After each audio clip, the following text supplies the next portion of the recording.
What's going on, guys, and welcome back to our franchise mode with the Vancouver Canucks. Now, where we left off last time, we kind of figured out we weren't making the postseason. So as you can see, we're 29, 27, and 4.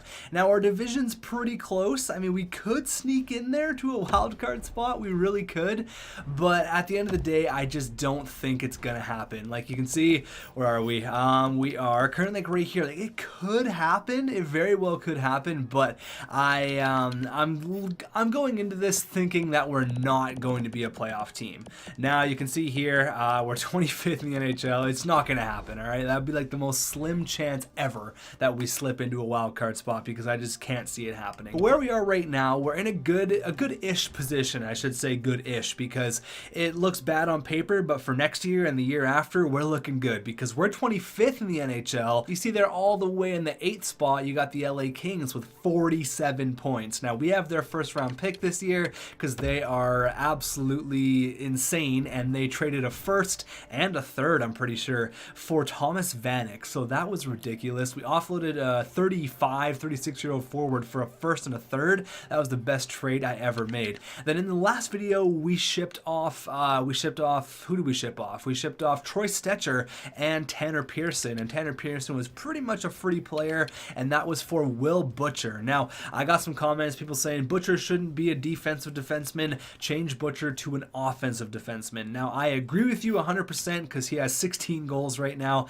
and his stats are looking really good, and he is going to grow. I think that was a great trade. People were saying, oh, you created a player, then you trade for him, blah, blah, blah, unsubscribe, my parents don't love me. But that's really not the case. I didn't create Will Butcher just to trade for him in 2 or 3 years. If that was the case, I would go ahead and trade for Cale Makar and trade for all these players that I created. Initially, I wasn't going to go after Will Butcher, but it kind of worked out perfectly, and I think our top 4 is pretty good. Olli Juolevi and Derek Pouliot should hopefully make the jump into top 4 roles next year. That's what I'm hoping anyways. I'm obviously way more hopeful for Olli Juolevi than Derek Pouliot, but still, there is a shot. And in the cage, we talked about Jacob Markstrom. Now, I talked about either trading Markstrom and then having Thatcher Demko as our starter for the rest of the year, but he's listed as a backup. He's 23. He's probably going to take over the starting role for next year, so why not let it play out with Jacob Markstrom not having that great of a year, got 2 years left on his deal. So I think having Demko as our backup for the last 30 games I think is just fine. I think that's going to work out perfectly. Alright, so we are a little less than a week away from the trade deadline, and I went ahead and I tweaked our trading block. So what you need to do if you want to get constant trade offers, and it does get annoying, so I kind of only recommend doing this in maybe 2 weeks before the trade deadline, you go ahead and you make your wants exactly the same as your surplus. So for example, you're going to see here, my wants are literally the exact same. I want a forward from 17 to 50, I want a defense, exact same thing, and a goalie, and my wants is literally the exact same. The draft picks don't have to be the exact same, but you will get a trade every single day. So we got to think 5 days until the trade deadline, or 6 days. So let's go ahead here and we're going to sim from this screen here just to see each individual trade. Also, I don't want franchise mode to crash. I've had it crash a few times trying to record this, and it seems to crash while you're in the calendar screen. So we're going to hope it doesn't crash here, but the simulation may take a little longer because there's so many trades going to be coming at you. You will get a trade per day guaranteed. That took about a minute to simulate. That was a long time, so I don't recommend doing this until franchise gets updated because there's a lot of glitches right now with freezing and stuff like that, but it took a long time to get this one trade. This only been 1 day. It took about a minute. So the Vegas Golden Knights want to offer us Marc-Andre Fleury, who is definitely a starting goalie. We don't need him, but definitely a starting goalie.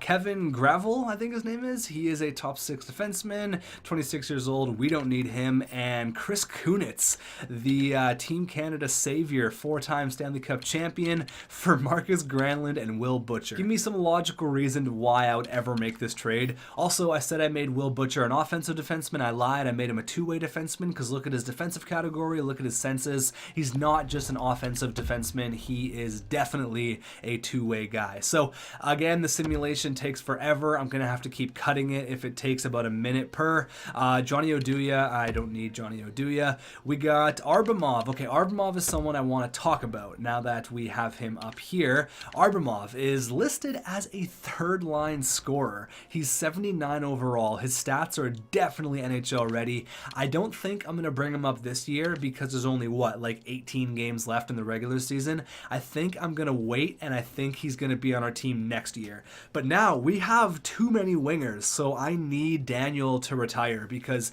I need players to move up. I need Svechnikov to move up. I need Arbamov in the NHL. I need Virtanen to have a full-time NHL job. I really need some players to move on here. So they want to give us Lucas Johansson, who's a first-round pick, 65 medium top 4, and this guy who's a low top 9 for Arbamov and Jake Virtanen. I'm going to say no, thank you, but no thank you to the Washington Capitals. We win there against the Colorado Avalanche, and we are now technically in a wild card spot. Will Butcher, I'm not trading Will Butcher. No, thank you. I just traded for him. I'm not gonna flip him just like that for nothing. You can see here we are in 4th place, which is 1 point ahead of the Calgary Flames. If we keep on winning games, we are going to slide in potentially to a wild card spot, and we are going to be a playoff team. We were 25th in the NHL when we started this video. We could move up really quickly if we don't be careful, but it's okay because if we do end up moving up, we do have that LA Kings pick, which should be a lottery pick because they are just terrible right now. They should be a really bad team. Arbamov for Comtois, no thank you. 2 more days, and we should have 2 more trades, and then that's going to be it. You can see how long the simulation takes. A second, Timmins and Lang for Will Butcher, no. Not even going to entertain that. Not even going to look at it. That's how much I don't want to trade Will Butcher right now. Derek Pouliot, 2 fourths for Valtteri Filppula. Come on, get out of here. No thank you. Now the trade deadline is officially over. All right, so we didn't make any moves, which is totally fine. I was okay with not making any moves. Let's have a look at the entire NHL, see who got pushed around. Let's see. So Thomas Plekanec and Justin Williams for a first, a Finneganov, and a 5th. That's a big trade. Keith Yandel goes back to Arizona for a 1st and a 5th. Oh, they also get Dadonov as well. Wow, that's a big trade for the Arizona Coyotes. Looks like we got a trade here for Vegas. Vegas got Anders Lee for a 2nd and a prospect. Okay. New York Rangers acquired Zibril, a 1st and a 2nd for Zuccarello and Brendan Smith. Holy shit. Big trades are happening. Big moves. So Boston gets Zuccarello. That's huge. They're going to have a sick offensive core there with Pasta, Zuccarello, Bergeron. Detroit gets a 4th and a 6th for David Desharnais and Nick Jensen. So there you have it. There is all of the trades that went down. We didn't make a move, which I'm totally okay with, but we are doing good. And I say good kind of in a confused way because I didn't expect us to potentially be a wild card team. But you know what? I'm just going to get some simulation done. I'm going to go all the way up to the LA Kings game. We need to beat LA no matter what because we need LA to tank. That's a 5-0 victory against the New Jersey Devils and a 5-2 victory against the Carolina Hurricanes. So we're putting up some numbers here. But another shutout there. Holy. Our goaltending duo is not doing that bad right now with Thatcher Demko and Jacob Markstrom. Not bad at all. Let's send our scout out here. We're going to go, I think we were in Russia last time for forwards, so I'm going to go Russia for only a month, all right? Only go to a month in Russia. Russia's a scary place. I don't want my scout being there for too long. Come on, beat LA. There you go, shootout win. They did get the extra point, but it's all good. We beat them, so they don't get the extra point, and we're winning games. Oh my God. 37, 34, and 6. Where are we here? We'll wait to see after the simulation. Where are we? Are we ahead of the Flames or are we behind? So the Flames moved all the way up. Okay, we're 5 points out of a potential wildcard spot. All right, so I don't think we're going to be anywhere close to the playoffs, which is good news for, I guess, I say good news like it's I want to lose. I don't want to lose. I just would rather get a good draft pick right now as opposed to, you know, just squeaking into the playoffs and then, you know, getting absolutely destroyed in the first round. So we're where are we here? The LA Kings have the third worst record in the league. So we have a chance to win the lottery there with the LA Kings draft pick. And we've had pretty good luck in the lottery in the past, so don't rule that out, all right? Don't rule that out quite yet. Let's slow sim the game against the LA Kings here. Let's go, and then we'll go ahead and just finish off everything, do a little bit of a recap, see who wins the cup, and see where we are in the upcoming NHL entry draft. So first period against the LA Kings, 2-1. Drew Doughty and Anze Kopitar, their big guns are going off. Marcus Granlund gets one. Period number 2. All right, we get within 1, but Dustin Brown gets 1, their captain. Granlund with his second of the game, and oh, we come from behind. Olli with the game-winning goal. Berchi gets 2, and then the young kid Olli slap shot from the top of the circle. That beats Jeff Zakoff, and we beat the LA Kings. We go a little bit up in the standings, and they fall back down, which is exactly what we want. There you go. I love beating the LA Kings. I love it. That's awesome. So we got a few games left here. We're not going to make a push towards the playoffs. I was scared we're going to sneak into the last wildcard spot, and then we were really going to and we're going to get bounced in the first round. There's no point in making the playoffs and then just getting bounced. There's no point in that at all. And then we win 4 straight to end off the year. All right, so it didn't help our draft position. Sorry, we win 5 straight with that LA Kings game.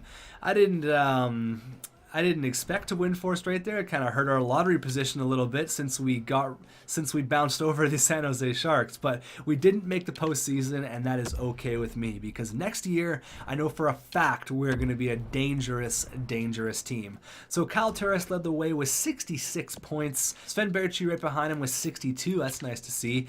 He's probably going to be capped out at an 84 or an 85. Brock Besser right there with 53 points. That's quite a year for Brock Besser. 24 goals, 29 helpers. Didn't score as much as he did in his rookie year, but he did have a more well-rounded game. 53 points, that is 29 assists. There you go, Brock. Granlund with 53 points, that's awesome. You guys wanted me to trade him for a first. Get out of here. Svechnikov is now an 80 overall, and he had almost 20 goals and 29 helpers for 48 points. That's not bad. Will Horvat quietly having a pretty decent campaign with, oh my god, what the hell? Will Butcher had 24 goals, only 8 helpers? Holy shit. 24 goals for Will Butcher? Really? Okay, well, I wasn't really expecting that, but Horvat had 46 points. Henrik Sedin there with 31. Daniel Sedin only 27 points. Oh, man, that's rough. Henrik Sedin, too, only 31. They got to go. I really hope they call it quits after this year. Ben Hutton had a pretty good year. Nikolai Goldobin, 16 goals. Gaudette, 25 points. There you go. Olli and Derek Pouliot, how did they do? Olli had 8 points. So did Derek Pouliot. So did Jake Virtanen. So 3 of our rookies there. Let's have a look at rookie skaters. Apparently, Olli is the only rookie on our team, which is most certainly not the case. So Markstrom didn't do that well, 23 and 26, but Thatcher Demko definitely held his own, 19 and 8, making the case to be the next number 1 on this team. Also had 3 shutouts. Markstrom had 5 though, but a goals against average of, where's goals against average of 2.19 and a 922 save percentage. That is really impressive for a rookie goalie on a below average team. So that makes me happy that Thatcher Demko is doing so well. Stamkos was the only 100-point scorer and the only 50-goal scorer potentially. Yeah, only 50-goal scorer in the NHL. Look at this guy. Look at this guy. Tyson Jost had 36, 60 points. I didn't expect to see him up there, but your top 5 are Stammer, Seguin, Kucherov, Palat, and Phil the Cheeseburger Phil, 2-time Stanley Cup champion Kessel. I think I said Phil twice there, but Phil the Cheeseburger Phil, yeah, that makes sense. But there is everyone leading. Nick Ritchie, what, 87 overall? Jesus. Let's have a look at rookie skaters. 45 points for Clayton Keller. Alex Nylander at 87 overall. Holy shit. There's everyone for rookies, and for goalies, probably like, yeah, Vasilevsky gets so good in franchise mode. Matt Murray, Jake Allen, Dubnyk, Gibson, all those guys you've seen up there before. So So what I'm going to do is I'm going to sim all the way up to the point where we see who wins the cup and who goes ahead and wins the draft lottery, more importantly, which I am excited for. So let's go ahead and sim the draft, and I'll see you guys in a second. The Anaheim Ducks are your Stanley Cup champions, with the Toronto Marlies winning the Calder Cup. So that's all great. Stanley Cup champions, yeah, that's fine. I want to see about the draft lottery. This is something I'm interested in. Come on, LA, please. Anything in the top 3 I'll be happy with. Just don't fall to like 6th. That would suck. We've had good luck in the draft lottery, and where did they go? Oh, 5th. We get 5th. Oh my God, not what I was expecting. Looks like Dallas wins the lottery again. Oh my God, they move up. Oh my God. Wow, okay, so the Dallas Stars and Ottawa. Oh wow, okay, so who was the last place? Who was the last place team? Was it Vegas? I think it was Vegas. They dropped to 7th. Oh my God. In very Vancouver fashion, we fall to the 5th spot once again. But you know what? For Thomas Vanek, for a top 5 pick, I can't be mad. I can't be mad about that. Yeah, we lost in the draft lottery, but still, really, at the end of the day, we win. We win no matter what. And we also have a 12th overall selection. So 2 picks in the top 12. That's pretty cool. I'm pretty happy about that. But Dallas moves up once again. Oh man, they moved up this year in the actual draft. Oh my God. So many things are happening right now. So great. Dallas moved up. That's great. Whatever. We got the 5th overall pick. But the Sedin twins did not retire. Oh my God. You guys are handcuffing me here. What do I do with you guys? Oh man. Comments. What do we do here? I need all my assistant GMs to help me out here, because that is ridiculous. Do we re-sign him? Do we trade him? Do we let him walk? Oh man, this could be something where it's a sign and trade, I think. Yeah, okay, well, that's great. Didn't expect them not to retire. That sucks for us, because now do we honor them and keep them around for 1 more year on the 4th line, and then that takes up 2 roster spots? That means Arbamov can't play in the NHL. That means that Virtanen's going to get limited minutes. That means that Svechnikov can't really move up that well. That sucks, man. That really sucks. But Sven Berchi and Kyle Turris moved up to an 85. Butcher's up to an 84. And those are everyone that moved up. But yeah, that sucks. I was really expecting the Twins to call it quits. But we get the 5th overall pick. Now, what should we target in this draft? Offensively, I think we're fine. Defensively, we could potentially take a defenseman 5th overall, which wouldn't be a bad idea. Let's view the draft class here. I think I scouted pretty well. I think I scouted pretty well.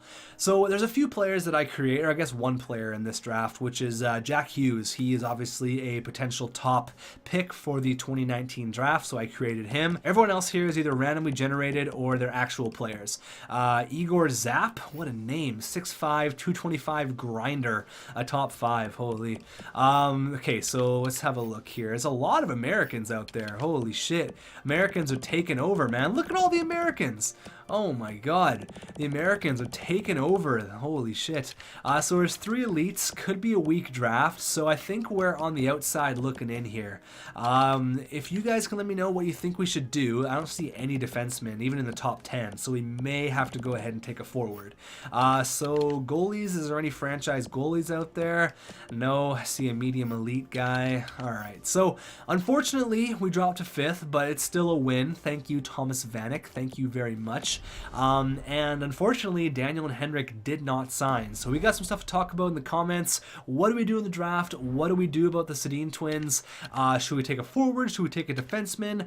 What do we do? And Arbamov has to play in the NHL next year, so we gotta figure something out here. So there's lots of stuff to talk about. Actually, one last thing I want to do. I want to check out the awards, because people always want to see the awards, and I always forget to check them.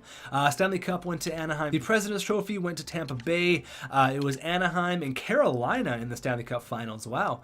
All right. Let's see here. Art Ross went to Stammer. Hart went to Stammer for the 2nd time. Is that his 1st or his 2nd Hart Trophy? James Norris went to Brady Shea. Okay. Lady Bing, Tyler Seguin, Clayton Keller, the 2nd Arizona Coyote to win the Calder back-to-back years. John Gibson wins the Conn Smythe. Vezina goes to Robin Lehner. William M. Jennings goes to Devin Dubnyk. Connor Murphy wins the Bill Masterton. Connor McDavid wins wins the Frank J. Selke.